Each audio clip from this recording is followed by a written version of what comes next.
Tema: invente uma vírgula. Estímulo ao pensamento e humanização das relações com foco na busca por viver o presente e uma boa injeção de otimismo.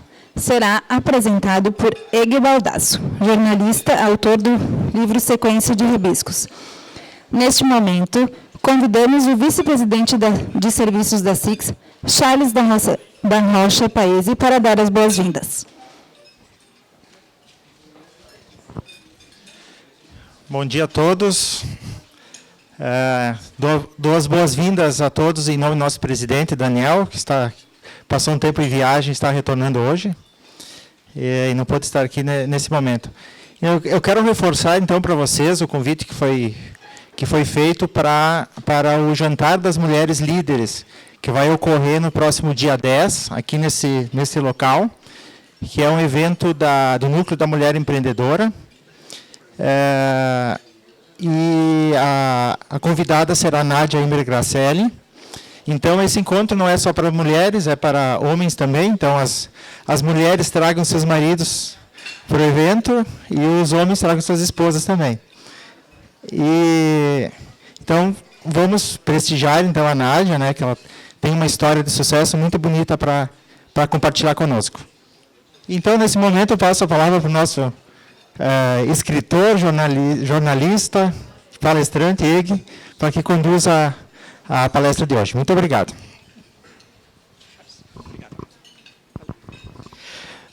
Bom dia, boa tarde. Já alguns almoçaram, então já fica todos os cumprimentos possíveis. Eu vou sair desse púlpito, que eu não sou muito afeito a ele. E antes de começar a falar do Invente uma Vírgula, que é um projeto que vem crescendo, vem tomando conta da minha vida, digamos assim, eu quero agradecer muito a SICS Farroupilha, no nome da Carla e do presidente Daniel, de toda a diretoria, porque por muito tempo, muitos anos, eu cobria esses eventos, eu acompanhava esses eventos, divulgando, reportando, entrevistando, enfim, os palestrantes e também a diretoria. E estar retornando como um convidado é algo muito especial, porque, embora hoje eu não resida mais em Farroupilha, os meus projetos estão também fora daqui, eu jamais vou deixar de prestigiar e começar cada um dos meus projetos na minha cidade. O primeiro livro foi lançado aqui, o segundo, inclusive vou convidá-los no final da palestra, em setembro, vai ser lançado aqui.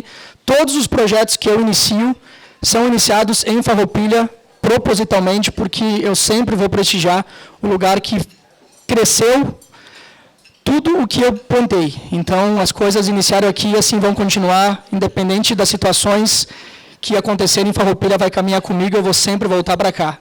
E estar aqui hoje é uma parte desse projeto.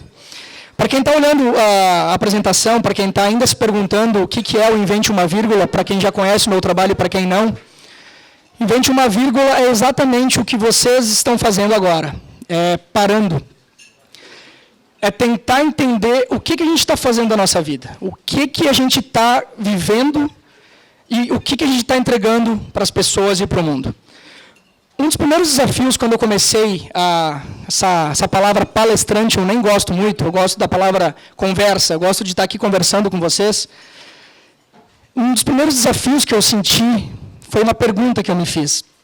Quem sou eu para falar para pessoas mais experientes ou não, para pessoas mais qualificadas ou não, para falar com todo o universo de gente? Eu sabia que eu ia encontrar gente que tinha muito mais vivência do que eu e algumas nem tanto. E eu tinha um pouco de dúvida, quem sou eu para falar com essas pessoas? Só que aí me veio uma sorte, digamos assim, que a vida inteira eu notei ter. Que são as pessoas que muito cedo já começaram a se mostrar muito importantes na minha vida.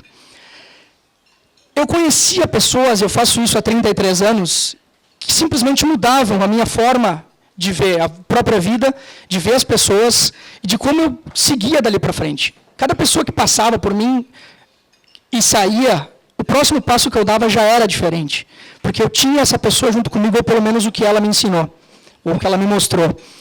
E quando eu percebi essa sorte e essa maluquice de palestra começou a acontecer, eu entendi que era talvez isso. Eu conheço pessoas fantásticas o tempo inteiro, pelas minhas oportunidades de trabalho, de pessoais também, tempo que eu morei fora, as minhas vivências na própria Farroupilha, mas eu não vou conseguir colocar essas pessoas frente a frente e dizer, ó, se virem e façam o bem que vocês fizeram para mim. Mas eu não posso ser egoísta de segurar essas pessoas apenas para mim. Eu não posso conhecer a pessoa hoje e segurar comigo e não mostrar ela para as outras, que eu também gosto tanto. E eu comecei a pensar, eu vou fazer isso. Eu vou botar frente a frente sem nunca ter se conhecido. E para isso eu comecei a lembrar de um caminhão delas que passaram pela minha vida.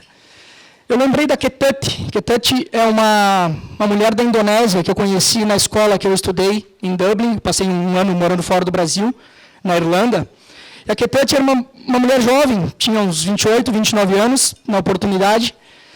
E ela casou muito jovem, teve um filho logo depois que se casou, e ela perdeu o marido dela logo depois do nascimento do filho, ficou viúva, portanto. E na cultura deles, a mãe não pode segurar o filho para ela, criá-lo, se ela não tem uma casa no nome dela. E Ketut não tinha. Por isso o filho foi retirado dela e foi para a família do pai, porque é assim que rege a cultura e a lei no país dela. Ela foi embora para Dublin, sem reclamar muito, com 2 objetivos. Primeiro, ganhar dinheiro, tentar pelo menos somar uma quantia, mas principalmente falar o inglês quase que perfeito. Com isso, ela voltaria para o país dela. O país dela trabalha com sistema de castas, ela não pode frequentar um monte de lugares se ela não fala o inglês perfeito, porque ela vai ter contato com pessoas mais, entre aspas, importantes no país dela. E ela fez tudo isso, e quando eu vim embora, ela ainda não tinha conseguido o objetivo final, mas eu nunca vi ela reclamar uma vez sequer que a vida estava sendo injusta com ela, que ela estava longe do filho. Ela tinha um objetivo, voltar para o país dela, comprar a casa e morar com o filho. Eu nunca vi ela num bar, eu nunca vi ela num café, ela nunca foi almoçar, porque ela não tinha esse objetivo. Ela tinha o objetivo claro de voltar para o filho dela. Ela me fez muito honrado quando, no último dia que eu estava lá, ela foi no café comigo, eu falei, por que tu está aqui? Porque eu queria, porque é a tua despedida, eu não faço isso, mas abri uma exceção. E essa história ficou comigo para sempre, e eu não podia guardá-la só para mim. Eu lembrei de um outro amigo meu, foi quase meu chefe, digamos assim, num dos empregos que eu tive no começo da minha vida profissional. Um cara dessas pessoas fantásticas que melhoram qualquer ambiente que passam, que frequentam. Faz piada, te tira de um marasmo, de uma tristeza. E num dia que eu cheguei no trabalho, ele estava quieto. Tentei puxar papo, ele não me retornou. Tentei fazer alguma brincadeira, ele não viu. E aquilo me incomodou, porque ele fazia com que o ambiente melhorasse, e aquele ambiente estava pesado sem ele estar melhorando. Na hora do almoço, curioso que sou também por ser jornalista, colei nele e perguntei o que tinha. E ele me falou que era o aniversário, naquela data, do grande amor da vida dele. E eu não entendi muito, porque eu sabia que ele era casado, eu perguntei, cara, brigou, o que aconteceu? Manda flores, faz alguma coisa, demonstra que tu está arrependido, sei lá, de alguma coisa. E eu nunca vou esquecer da cara dele, a respirada que ele deu e falou, eu não casei com o amor da minha vida. E te prepara. Eu tinha apenas 17 anos, e ele me falou, geralmente a gente não casa com o amor da nossa vida. Eu, 17 anos, já era um escritor ainda que juvenil, mas acreditava no amor, romantizava todas as situações, tomei não um balde de água fria, foi um iceberg que ele quebrou na minha cabeça, dizendo que talvez eu não casasse com o amor da minha vida, que na oportunidade eu nem tinha. E depois, ele voltou para o trabalho, e no dia seguinte ele estava igual ao que ele era antes, sorridente, palhaço, brincando com todo mundo. E eu perguntei para ele, cara, que chave tu virou? E ele me deu talvez o maior ensinamento que eu tive com ele. E eu sei que ela é o amor da minha vida, mas eu sou casado com uma mulher fantástica que me faz muito feliz. Então eu escolho um dia do ano para ter o meu luto e sofrer por uma coisa que eu não fiz no passado. Mas o resto deles eu sou muito feliz com a minha mulher, com a minha família, com o que a gente criou. E aquilo eu guardei para mim. E quando eu comecei a falar com as pessoas, eu lembrei dessa história, porque ela me faz acreditar exatamente nisso. Quando a gente visualiza muito alguma coisa, ou sente que foi muito feliz, mas por um motivo ficou para trás, a gente não tem que ter todo o luto o tempo inteiro. A gente tem que sofrer talvez com aquilo, talvez carregar para a vida inteira, mas não que seja um peso. Isso vale para a profissão, isso vale para qualquer, talvez, situação que a gente tenha na vida. Essas pessoas que começaram a somar uma atrás da outra suas histórias, começaram a me fazer entender também o que essa vida nos proporciona volta e meia. Uma outra pessoa que me deu um choque, digamos assim, com a história que ela ainda vive, porque ela vai carregar tudo isso. Quando eu lancei o Sequência de Rabiscos, um dos textos, que é Segundo Sem Volta, que eu gosto de falar, não está no livro, porque ele surgiu uma semana depois desse lançamento. Quando eu fiz o lançamento, essa pessoa, inclusive, estava no lançamento, que é uma pessoa que eu tenho muito, muito carinho por ela, e uma semana depois desse momento feliz que ela teve, inclusive, comigo, eu cheguei em casa, numa tarde qualquer, acho que era um sábado, se eu não me engano, e no Facebook dela tinha luto na foto, que é o mensageiro do caos, agora é o Facebook, a gente tem lá o obituário. Só que fazia um tempo que a gente, embora ela tenha prestigiado o lançamento, a gente não tinha mais aquela amizade, aquela relação forte como foi no passado. E eu fiquei meio assim de perguntar quem que tinha falecido, até por não me parecer curioso, mórbido. Mas daí, durante a tarde mesmo, no próprio site da Rádio Espaço, eu acompanhei uma notícia de que um jovem tinha morrido num acidente de carro com 19 anos. Eu entrei para ver quem era, e era o irmão dessa minha amiga. 19 anos. E eu fui no velório, vocês todos já devem ter presenciado o quão ridículo é um velório de gente jovem, o quão desnecessário é a gente passar, imagina quem está na pele, de pais e parentes, enfim. Ela me abraçou, eu fui lá no dia. Ela falou dos sonhos dele, que ele queria viver muitas coisas. A única coisa que eu pude falar para ela é que, a partir dali, talvez ela tivesse que viver 2 sonhos, os dela e os dele. Mas me distanciei porque eu sou muito católico, eu acredito muito em Deus. Mas eu tenho uma relação com ele muito de amizade. Ele me fez, ele sabe como é que eu sou. Então eu xingo muito ele, como eu xingaria um amigo quando eu acho que ele não está certo. Depois ele me mostra calmamente que eu tenho que só continuar respirando, que ele vai trazer tudo na hora certa. Mas, enfim, naquela hora eu fiquei muito bravo. Porque essa pessoa, além de ser alguém que perdeu um irmão, a tragédia óbvia, é uma pessoa muito boa, muito melhor do que eu. E, desculpa, não conheço todos aqui, mas ela talvez seja melhor do que todos nós aqui. Pelo coração, pela pureza, pelo bem que ela dá por onde ela passa. E ela, na minha visão, não merecia passar por aquilo. Ela não tinha que ter perdido aquilo. Eu tive uma perda muito forte, a nossa família perdeu meu pai quando eu tinha apenas 15 anos, e aquilo me veio na cabeça, eu pensei, é óbvio que eu não quero perder meu irmão, mas eu já sou cascudo, eu já passei por isso, por que tu não dá para mim essa aprovação e não para ela? Ou se tu quer com que ela aprenda alguma coisa, mostra de outra forma. Essa é a minha conversa com Deus. E eu escrevi o Segundo Sem Volta, que fala que a gente está aqui, no clichê mais básico da vida, e daqui a pouco ali fora não está mais.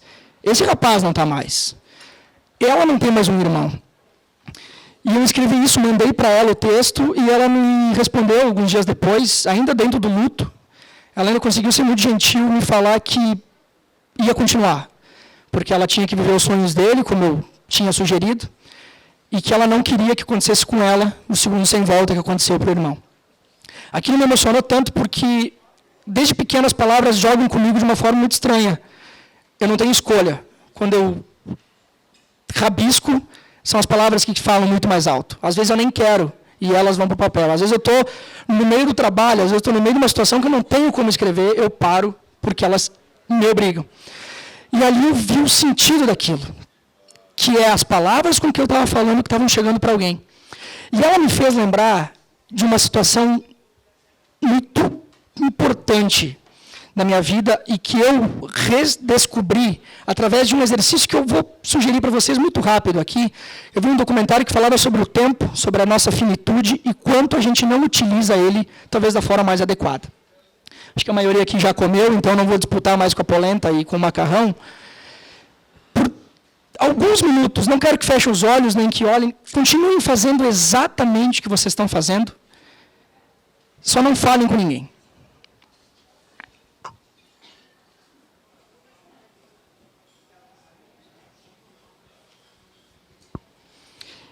Isso que vocês viveram, que a gente viveu, que cada um viveu, é só o que existe daqui até o fim da vida de cada um. A gente vive os 3, 4, 10 segundos que estão agora. Quando essa mulher, essa menina, essa minha amiga perdeu o irmão dela, ela perdeu tudo o que ela já tinha passado, mas principalmente ela perdeu o presente com ele. A gente fica nessa mania de viver o que vai fazer daqui a pouco no trabalho, do que vai fazer quando chegar em casa, para brincar com o filho, porque não vê a hora de ver a mulher, ver o marido. A gente não está vivendo agora. A gente está tentando jogar na frente uma coisa que vislumbra ser melhor e está perdendo o único momento que a gente tem para viver, que é agora. É tão clichê isso, é tão óbvio, que eu tenho vergonha de falar. Só que eu vejo que cada vez menos a gente vive esse óbvio, esse clichê. Quando um amigo meu, há um tempo atrás, veio se queixar, que eu não controlo nada na minha vida. O meu trabalho, o meu chefe nunca está satisfeito comigo, parece que eu nunca entrego o suficiente. Quando eu chego em casa, quase sempre briga com a minha mulher, porque a gente não está se encaixando. O meu filho não me obedece. Eu olhei para o cara, como tu não controla nada? Eu não controlo nada. Eu falei, eu fiz esse exercício com ele. Controla esses 5 segundos. Ele falou, tá, controlei. Controla os próximos 5. Controlei. Eu falei para ele, cara, eu não estou aqui para te dar conselho, porque nem eu às vezes faço isso. Mas se tu controlar o momento exato que tu está vivendo, que é o único, tu vai começar a controlar. A gente tem a mania de passar a tarde inteira pensando no que vai comer no jantar. Quando chega em casa, pensa no trabalho que deixou para fazer porque está atrasado. E vai nessa espiral que não acaba nunca. E essa sensação de controlar a própria vida não é boa. O controle não é bom. Mas tu saber que tu está vivendo, que tu está aproveitando, talvez não seja a redenção, mas a ajuda pra caramba quando tu olha alguma situação que não tem mais o controle, que é uma perda, que é alguém que se foi, e que tu simplesmente viveu os segundos que estava presente com ela. Tudo isso que a gente faz, para quem está olhando um pouco da apresentação, tem a palavra universo escrita aí em algum momento. Quando eu falo Deus, e eu cito a minha religião, não é para espantar ninguém, nem falar que eu sou melhor ou pior, muito pelo contrário. Eu uso a palavra universo justamente por isso. Eu acredito em Deus, para mim o universo é Deus. Para quem não tem crença, pode ser qualquer coisa. Para quem tem outras crenças, que sejam as deles. Mas o universo é esse cidadão que jamais dorme. Quando a gente vive a nossa vida, momento por momento, quando a gente dá para os outros aquilo que a gente realmente gosta e é, o universo está olhando. O retorno é uma coisa tão interessante que aí vem um pouco das histórias que eu falei que Deus simplesmente me manda calar a boca e viver porque Ele está no comando. O universo, que eu falo aqui que não dorme, me mostrou em algumas coisas, vivências pessoais também, aí vem essas pessoas que eu citei no começo, e uma delas eu tenho dentro de casa. Não mais literalmente, porque mora longe, mas a minha casa que é o meu coração, que é o meu irmão, que é a minha família. O meu irmão tinha o emprego dele logo no começo, lá dos 17, 18 anos, trabalhava numa empresa aqui de Farroupilha. E um dia ele chegou para mim e falou simplesmente que ia ser promovido e ter o salário muito bem aumentado. Mas ele me falou aquilo com um peso e uma tristeza que eu não estava entendendo. Eu perguntei, o que tem, Gustavo? O que tem de ruim nisso? Por que tu veio me dar uma notícia boa com o semblante fechado? Eu falei, porque eu não quero fazer o que eles estão me pedindo. Para eu ter esse aumento, essa promoção, eu preciso fazer um curso, faculdade na área da empresa. Eu quero fazer veterinária, que é meu sonho. E eu já tinha feito essa cagada, entre aspas, na minha época. Eu tinha um baita de um emprego. Trabalhei 6, 7 meses, pedi demissão. Tive um segundo baita emprego, inclusive o empregador está aqui. 6 meses depois, pedi demissão. Porque não era o que eu queria. Eu queria o meu malfadado jornalismo, que depois me deu muitas alegrias, e eu não me enquadrava ali. Só que um dia eu estava em casa, e a dona Lúcia, que não conhece a minha mãe, estava no sofá, eu estava no outro, a cachorra estava no chão, e ela olhou com todo o orgulho do mundo de uma mãe que tem um filho de 20 e poucos anos, numa tarde de um dia de semana, vendo a novela com ela, em vez de estar trabalhando, e olhou para a cachorra e falou, pois é, Nana, tu é o único orgulho que a gente tem nessa família. Aí aquele baldaço orgulho de mamãe saiu de casa brabo, contrariado com aquilo, mas sabia que ela estava certa. E voltei para casa e tudo mais. Quando meu irmão veio falar que queria fazer a tal da veterinária dele, eu pensei, mais um vai desgraçar a família, mais um que vai dizer para a mãe que não quer nada com nada. E engoli aquilo porque eu não podia cortar o sonho do Gustavo, sendo que eu fiz aquilo quando eu tinha a idade dele. E eu falei para ele, cara, eu vou te falar uma coisa só. a gente não tem a mínima condição de bancar a tua faculdade. A nossa família não tem grana e a gente não vai conseguir com que tu siga sem trabalhar. Primeiro, tu vai ter que continuar no trabalho que tu está, sem a promoção, sem o aumento, e torce para que eles não sejam tão malvados assim e te mandar embora porque tu não quer seguir. Felizmente, a empresa entendeu o sonho dele, ele trabalhou durante muitos anos naquela empresa, entregou o que ele tinha para entregar e depois saiu. E ele seguiu, ele foi fazer a faculdade veterinária e aí o tempo passou. O Facebook tem o tal do lembranças e tudo mais, e um dia, faz um ano ou dois, uma dessas lembranças era dele, dizendo: Eg, tu me falou um dia que não importa o que as pessoas vão falar, não importa o tempo que passar, se é o teu sonho, é aquilo que tu acredita, vai e faz. Não escuta quem vai te puxar para trás, só vai. E hoje aconteceu tal coisa, foi tu que fez, eu sempre fui chorão, aquele dia eu chorei, igual uma criança, era o dia do meu aniversário, e fui trabalhar. Quando eu voltei de noite, a gente estava se preparando para ir para um bar comemorar o aniversário, entrou uma mensagem do meu irmão, dizendo: Eg, lembra aquele passo que eu precisava, muito importante para a minha faculdade e tudo mais, era um estágio que ele estava pleiteando, fora do estado até. Acabaram de mandar mensagem, eu fui selecionado e eu estou indo fazer. E é tu que me colocou aqui. Bom, daí sim eu chorei, igual uma criança mijada, que a mãe simplesmente não atende, porque não era eu que tinha feito aquilo. Era ele. Ele foi o tempo inteiro atrás daquilo que ele procurava. Quando eu falei para ele que nós não ia pagar a faculdade, que a família dele não tinha tradição nenhuma dentro da veterinária, a gente não tinha uma pet shop, não tinha um laboratório, não tinha a condição básica de dar para ele aquilo, e que os colegas deles, na sua maioria, estaria muito melhor descansado, muito mais preparado para as provas, eu falei para ele com o sentido de quase fazer ele desistir. E ele não desistiu, ele foi atrás. Hoje ele está lá fazendo residência, já mora fora, está todo orgulhoso do caminho que ele trilhou. E esse universo me mostrou que não dormiu.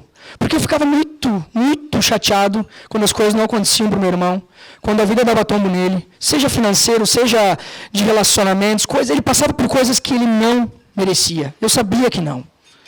E a vida continuava maltratando. Quando ela me devolveu tudo em forma do orgulho que eu tenho dele, deu, calou e Deus me mostrou. É uma das histórias, gente. Eu gosto de contar uma segunda história que é para vocês entenderem como essas pessoas giram ao redor da nossa vida, e talvez eu conte para vocês as minhas histórias, mas vocês têm iguais ou maiores, que vocês talvez simplesmente não tenham se apercebido delas. Quando eu morei esse tempo fora, eu conheci um amigo do interior de São Paulo, e ele era noivo. Ele estava fazendo um intercâmbio também, ia ficar uns 10 meses fora, ia voltar para viver a vida dele com a noiva que ele tinha aqui. E ele era igualmente, como eu falei da minha amiga ali atrás, uma pessoa tão pura. Ele falava tão bem de tudo que ele já tinha vivido, das pessoas que tinham passado por ele, e da mulher dele, de um jeito. Eu sou escritor, eu gosto do amor, eu gosto de falar sobre o amor, mas ele falava de um jeito muito diferente, que talvez eu nem sei se eu sentia até hoje, do que ele sentia por ela. E um dia a gente conversou na sala de aula, que ele também estudava na minha escola lá, e foi para casa, eu fui para minha casa também, demorava, que tudo demora para caramba lá, porque tudo se faz a pé. Cheguei em casa, fiz meu almoço, tudo mais, e quando eu entrei no tal do Facebook, estava lá o fatídico luto.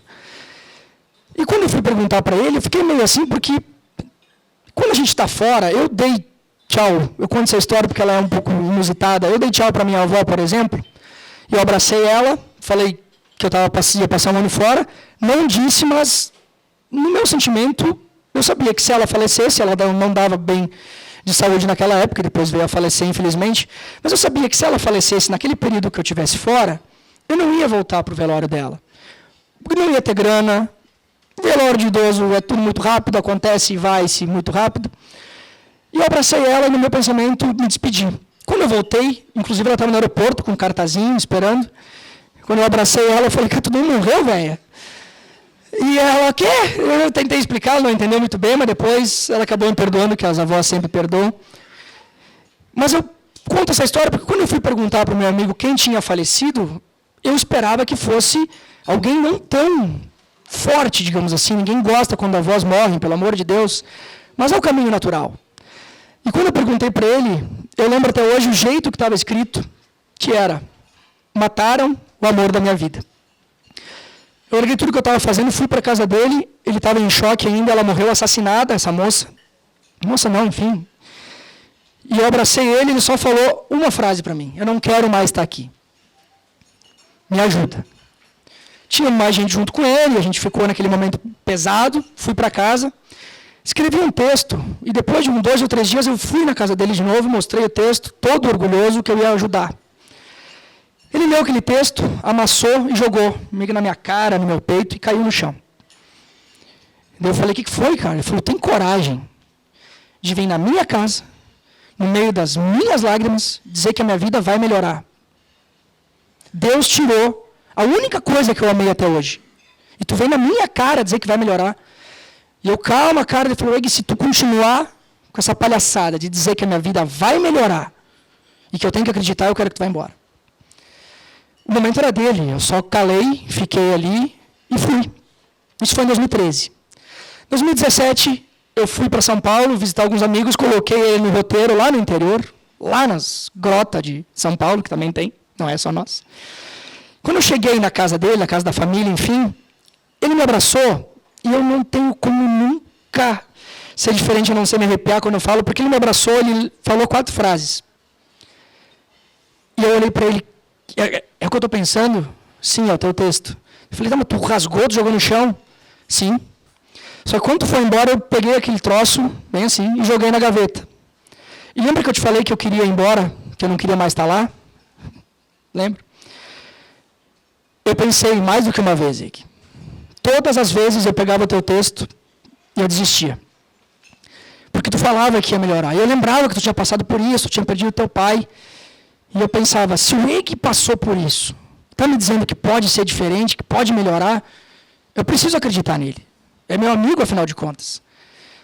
Eu olhei para ele e falei: cara, me desculpa, mas eu menti para ti. Eu não pensava que ia melhorar. Mataram a tua mulher, cara. Mas ou eu comprava uma corda e te ajudava a se matar, ou eu te falava alguma coisa reconfortante. E eu não queria ir para a cadeia, te mata sozinho. Brinquei com ele. Ele falou: não, amiga, tu brinca, mas me ajudou muito. Então eu falei: cara, que bom que pelo menos as palavras ajudaram. E só que, passado aquele choque inicial, eu vi uma galera, uma família inteira, gente grávida, aquela coisa toda. Eu falei: me explica o que está acontecendo aqui. Ele falou: a fulana que está grávida ali, chamou ela, é a minha esposa, a gente vai ter o filho e tal. E ele me contou, quando ele voltou, ele e essa mulher tinham sido namorados lá no passado, com 20 e poucos anos, e por um acaso da vida se separaram, e cada um seguiu. Quando ele voltou para a cidade dele, depois dessa tragédia, ele conseguiu ficar um pouco mais em Dublin, mas não foi muito tempo, já voltou também. Ela procurou ele uns 2, 3 meses depois e falou: olha, eu não sei o que tu sente por mim, mas faz 15 anos, um pouco mais talvez, que a gente não está mais junto, mas a vida inteira eu lembrei de ti. O que eu sinto aqui nunca morreu. E eu quero te falar isso antes que a vida faça comigo o que fez contigo. Tire a pessoa mais especial. Ele pediu um tempo, porque não sabia o que sentia por ela, mas ficou com aquilo na cabeça, foi, voltaram, casaram, tem um filho, vou visitá-los inclusive mês que vem de novo. E naquele momento, tudo que eu xinguei Deus naquela oportunidade, eu fiquei do tamanho de uma ervilha, com ele pisando em cima de mim, não literalmente, mas que era para eu me acalmar. Que o melhor amor da vida dele teve um segundo. Que a coisa que ele mais amou e Deus tirou, veio depois no formato de outra situação, de outra história. E quando ele me contou, eu faço questão de ler esse texto para vocês, porque ele me emociona. E quando ele leu para mim, ou pelo menos citou, eu senti que o universo nos mostra exatamente o que precisa mostrar. O texto é preciso seguir. É preciso seguir. Bate dentro de nós um coração que não sabe quando irá parar. O mundo que tanto traz, vezes tira, faz o nosso mundo acabar. Sem aviso, sem lógica, arranca de nós metade do peito. Deixa vazio em seu lugar. A dor é pela perda dos sonhos do resto da vida eterna. É pela pele que não será mais tocada, o sorriso subitamente calado. A vontade de viver cessada na esquina. O chão já não existe mais. O céu muito menos. É apenas branco, preto, cinza. É tão somente falta de cor. Falta de querer ser. Falta de sono, vontade de acordar. A noite caiu, o sol se vestiu de breu, mas nós ficamos. Sobram lágrimas para poucos olhos, sobrou amor para pouco tempo, mas também é preciso sobrar esperança, para que o inexplicável um dia faça sentido. Enquanto explica que até lá é preciso seguir. Aí vem o trecho que ele citou. Cambaleando, chorando, mas seguir. Até que o passo reencontre alegria, abençoada por quem só quer nos ver sorrindo de onde estiver. Pode parecer que não, mas o mundo ainda é fantástico e ainda e sempre há motivos para sorrir. O É Preciso Seguir é um dos meus filhos, como eu chamo os meus textos preferidos, não à toa, porque ele fala de que tudo o que acontece, e aí vem mais um clichê, tudo o que acontece vai se explicar.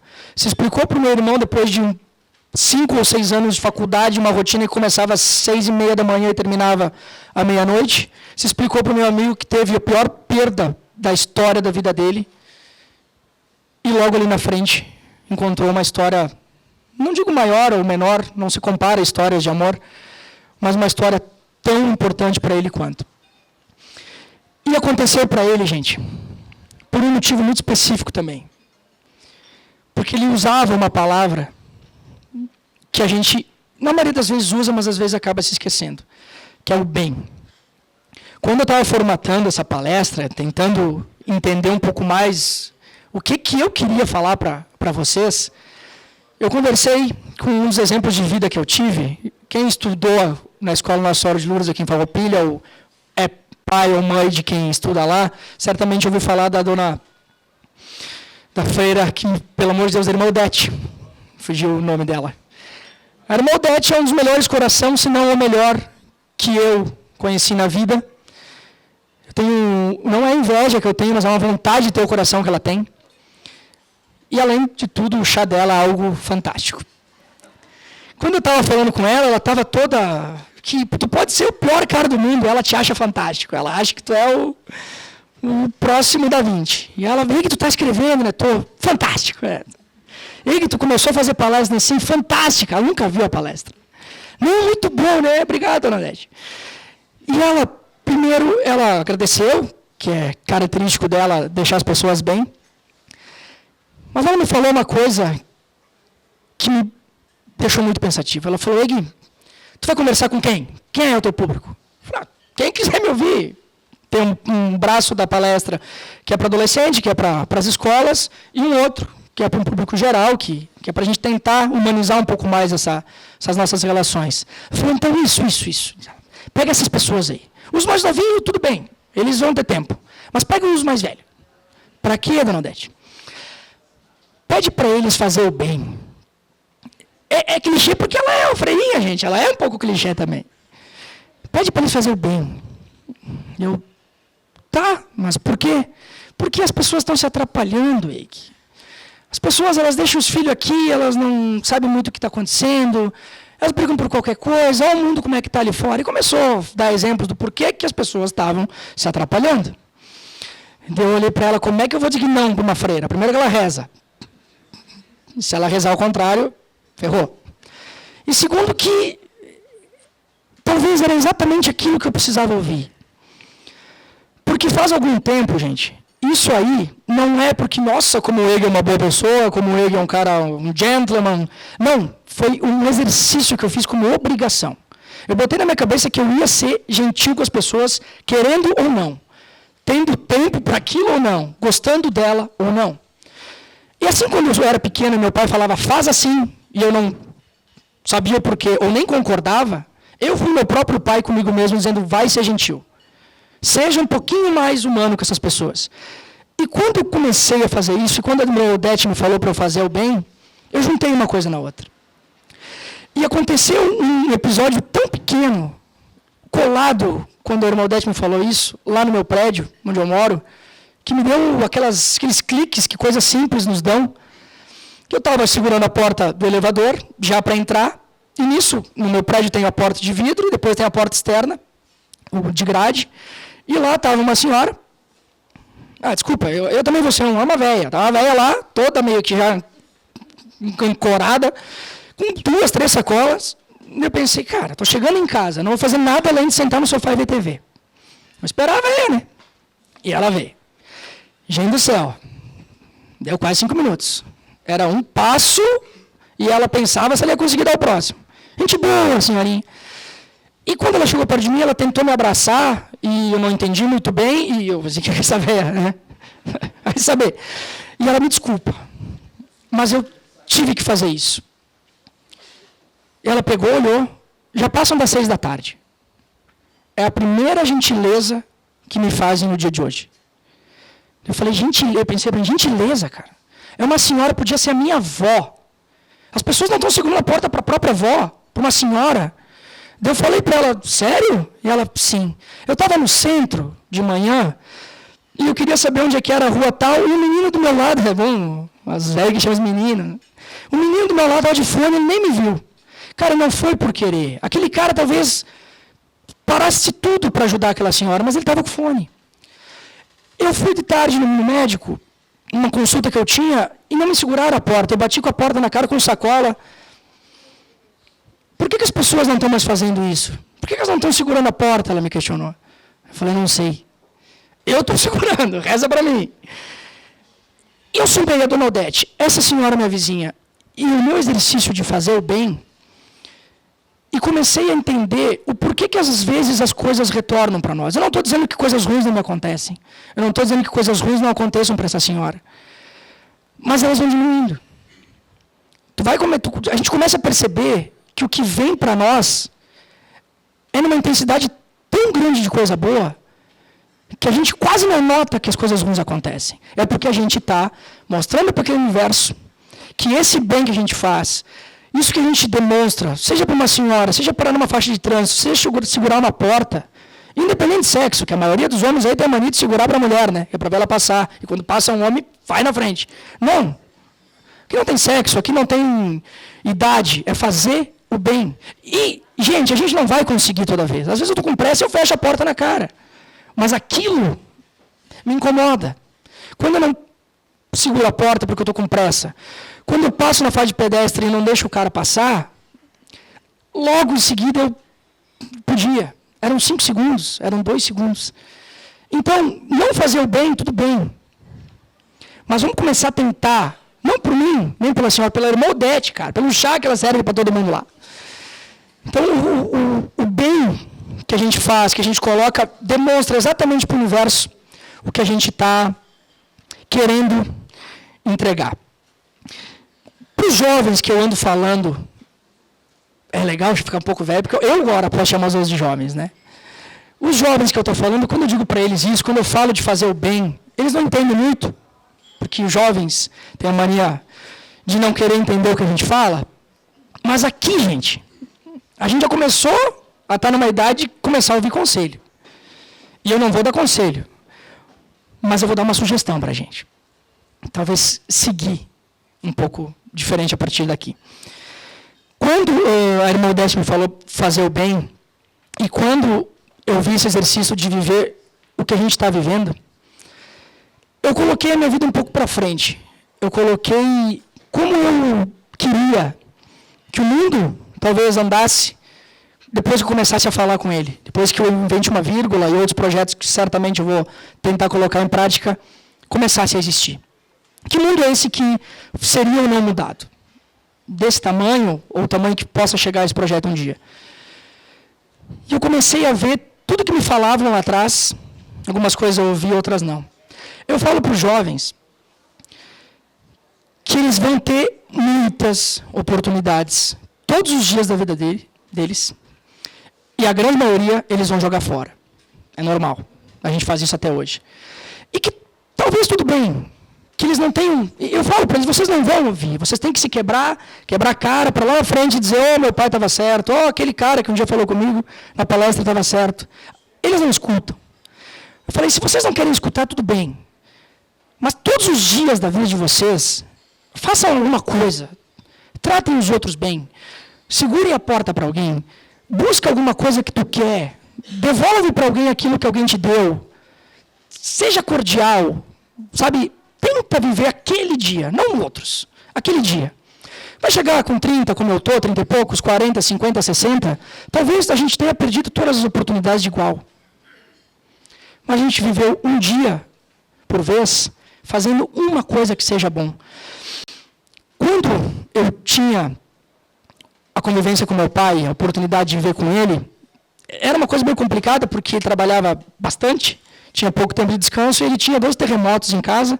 Ele chegava, sentava na poltrona dele, e eu tentava ler o jornal dele, porque invariavelmente a bola atravessava as páginas, arrancava da mão, ou batia na TV, quebrava o lustre. E, invariavelmente, seu Baldasso chegava em casa, perdia a paciência depois de 1 ou 2 horas de bola batendo na parede, batia nos filhos, castigo e quarto. E, invariavelmente, a porta se abria e ele chamava os filhos para jogar bola com ele. A gente jogava bola 5, 10, 15 minutos no máximo, eu, meu irmão e meu pai. E o castigo não existia, o mundo lá fora não existia, nada mais importava. Eu tinha o meu herói, o cara que melhor jogava bola na vida para mim, que era meu pai, e o meu irmão ali que eu conseguia dar os dribles, porque ele era menorzinho. Eu sei que os castigos existiram, eu sei que as palavras pesadas existiram, mas eu não lembro delas. Eu não lembro do som do meu pai me xingando, eu não lembro da dor da palmada. Mas nenhum dos 5 ou 10 minutos que ele viveu com a gente todos os dias, eu esqueci jamais. E talvez ele fizesse isso. Talvez alguém falou para ele, ou ele vivia de uma forma instintiva, o instinto dele, de chegar em casa e esquecer o que aconteceu lá. Mesmo a forma grossa com que ele disciplinava a gente, deixava de lado. Eu quero brincar com os meus filhos. Mal sabia ele, ou sabia inconscientemente, que ia acabar logo aí na frente. Que ia ser interrompido de uma forma abrupta. E ele viveu todos os dias com os filhos dele, uma coisa que fez ele, talvez, a parte principal da vida dele, que era ser pai. E quando eu falo isso para vocês, não é para alimentar mais um clichê, mas é para fazer cor a isso que eu digo para os jovens. A nossa vantagem, talvez, de ficar velho, gente, é começar a escutar o que os outros falam. A gente não vai mais ter os 15 anos deles, os 20, os 25. Alguns já têm aqui, mas eu já não tenho. Mas eu tenho meus 40, meus 50, meus 60, eu tenho a minha vida inteira para tentar buscar algumas coisas, e eu vou tentar isso todos os dias. Eu gravo, se alguém quiser seguir depois no Instagram, nas redes sociais, enfim, eu gravo alguns vídeos com a hashtag Vai Lá, que é falando sobre momentos da vida, sobre momentos específicos que cada um vive todos os dias. E nessa segunda-feira eu gravei um, falando exatamente de ter um pouco mais de calma, de não resolver todos os problemas da vida num dia. Eu acordei na segunda-feira, eu tinha um caminhão de coisa para fazer no trabalho, no projeto, e eu sabia que eu não ia resolver tudo na segunda-feira.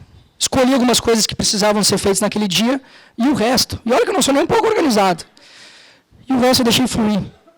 Porque a gente não tem que resolver todos os problemas num dia, e a gente não tem que viver toda a nossa vida em um dia. Se teu dia foi um caos, se teu chefe não te escutou, se teu colega de trabalho continuou morrinha, ou se o projeto que tu tentou botar em prática não funcionou, precisa de ajustes, o chá que tu tem em casa é fantástico.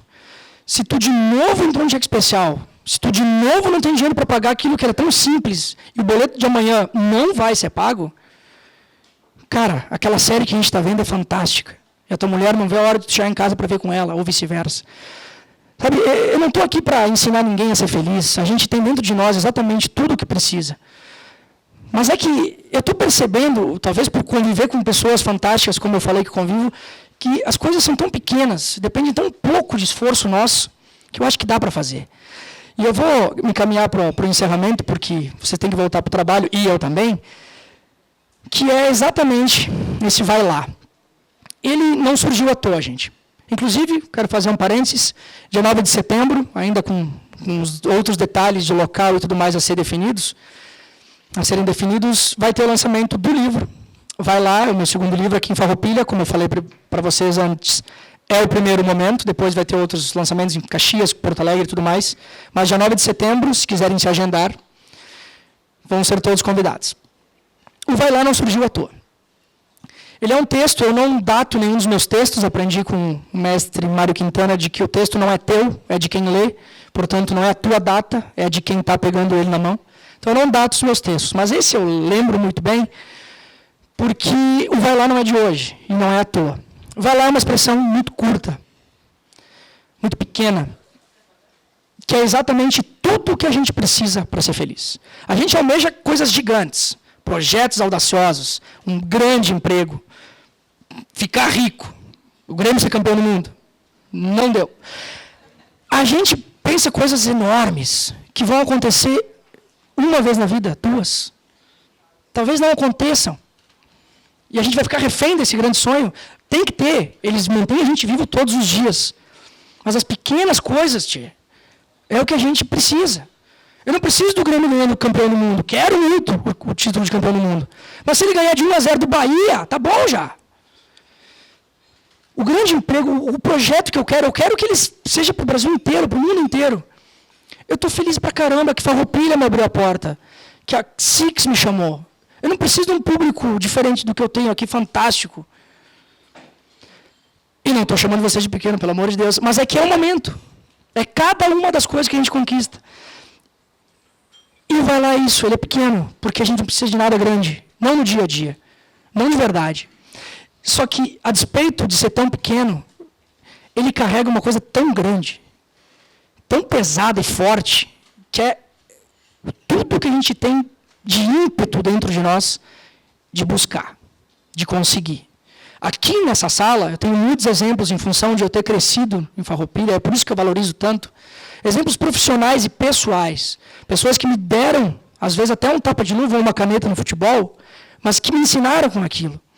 E que me mostraram o que é ter ímpeto, o que é ir para frente. A gente está numa cidade que todo mundo quer ir para frente. Isso é fantástico para mostrar que a gente pode ir. E o vai lá mostra, não só profissional, o ímpeto de fazer quem a gente gosta feliz, de nos fazermos felizes. É o que o vai lá diz. E, portanto, gente, todas as vezes que eu puder falar para vocês, lá fora, ou para qualquer público, eu não tenho a audácia de pensar que vocês vão escutar tudo, lembrar de tudo, mas, quem sabe, o vai lá, ou o ímpeto que mora em vocês e que eu tento dar uma cutucada, se isso acontecer, para mim já é mais do que fantástico.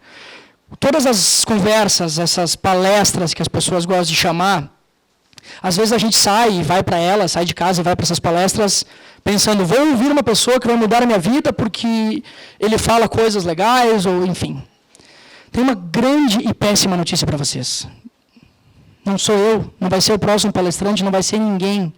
Ele vai falar coisas legais, talvez eu tenha falado coisas interessantes para vocês, que vocês vão lembrar hoje. Amanhã vocês vão continuar talvez lembrando. Semana que vem talvez passe e se escorregue pelos nossos dedos. Mas se vocês pegar aquilo e jogar para dentro de vocês, eu hoje vou tentar diferente. E aqui eu não quero fazer palestra motivacional, não sou coach, não quero falar nada do gênero. É só se aproveitar. Está dentro de vocês, não tem metas audaciosas, não tem grandes fórmulas, mas é quem sabe inventar essa vírgula, olhar as pessoas que passam pela nossa vida e dá atenção para elas. Esse celular é fantástico, nos leva para tudo.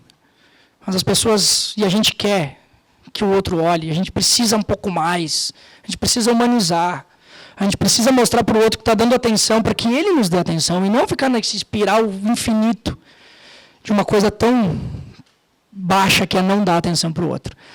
Então, pessoal, são momentos da nossa vida que passam, são exemplos da nossa vida que insistem em nos ensinar, e às vezes a gente não quer aprender, mas tentar fazer um pouquinho diferente, eu acho que é talvez o mínimo, e talvez a gente não precise mais do que o mínimo para buscar alguma coisa que a gente tanto visualiza, tanto sonha.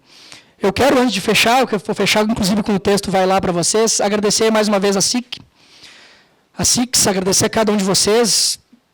É muito bacana as mesas todas cheias e espero retornar muito a Farroupilha, inclusive com as entidades sempre do meu lado.